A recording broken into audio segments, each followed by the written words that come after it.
terrifying illusions ever attempted, the death trap.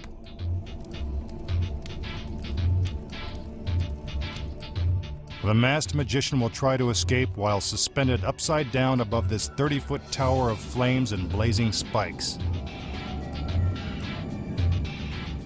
Good luck.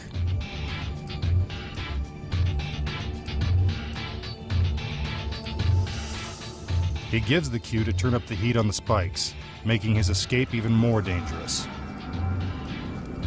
That fire sure is hot.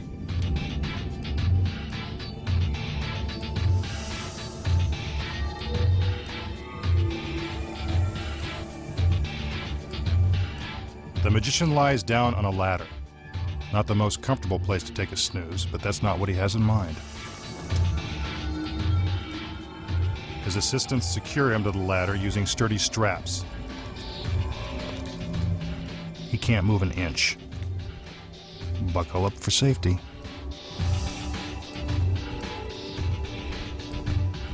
A heavy blanket is wrapped around both the magician and the ladder, then bound by more straps.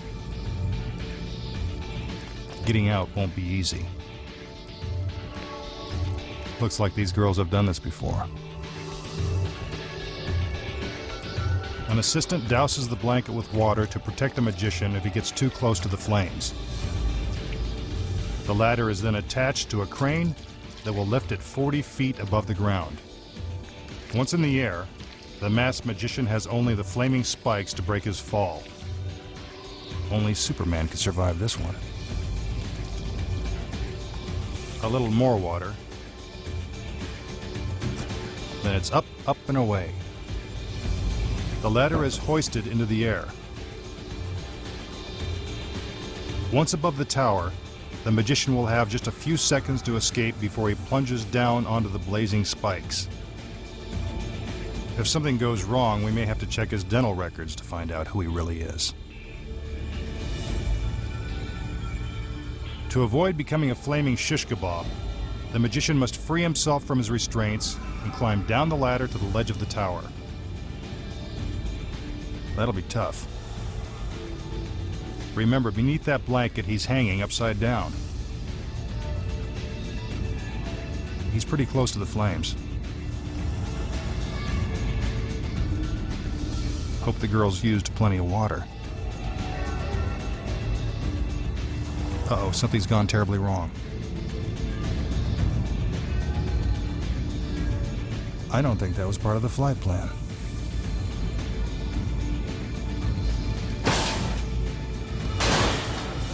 That can't be good. But wait, who's that in the window? You guessed it, the masked magician. Looks like our mystery man has done it again.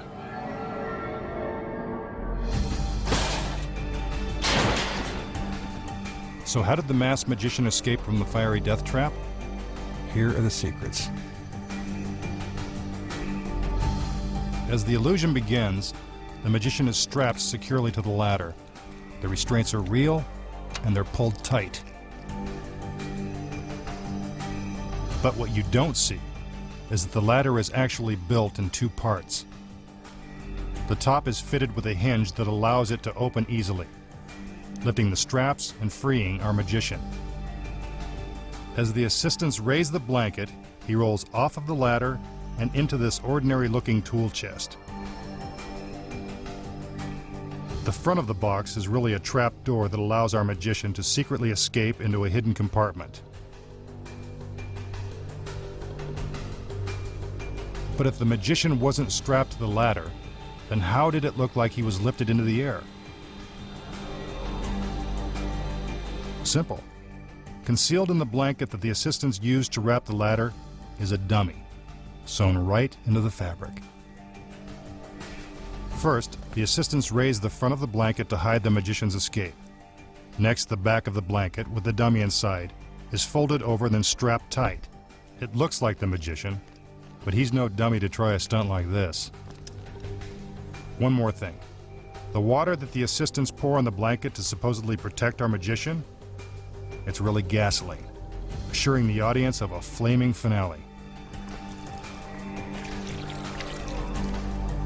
Here you can see an assistant pull the tool chest away as the ladder is being raised into the air. Once out of sight, our magician climbs out and hurries into the warehouse, where he races up 2 flights of stairs and prepares for his dramatic reappearance. Meanwhile, the ladder is purposely smashed into the fiery tower, and the dummy bursts into flames, just as planned. Hearing the crash, he steps into the window, and the masked magician has done